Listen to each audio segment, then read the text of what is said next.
গল্প কাঁচের মন, ইস্পাতের ইচ্ছাশক্তি। পটভূমি সঙ্গীত, ধীরে ওঠা অনুপ্রেরণামূলক সুর।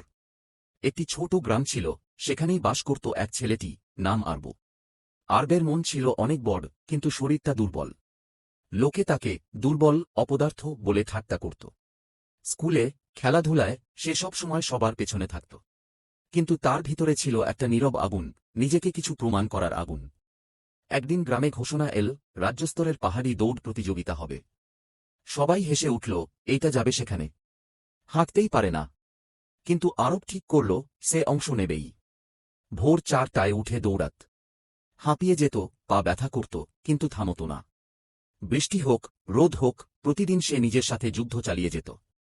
গ্রামের লোকেরা এখনও ব্যঙ্গ করত, কিন্তু আরব শুধু হাসত আর বলত, আমার কারো কিছু প্রমাণ করার নেই, শুধু নিজেকেই প্রমাণ করতে হবে। অবশেষে প্রতিযোগিতার দিন এল। সবাই দৌড়ে উঠল পাহাড়ে। আরব পিছনে ছিল, কিন্তু থামেনি। তার পায়ে ছিল ফোস্কা, নিঃশ্বাস ভারী, কিন্তু চোখে ছিল আগুন। 5 ঘন্টা কেটে গেল।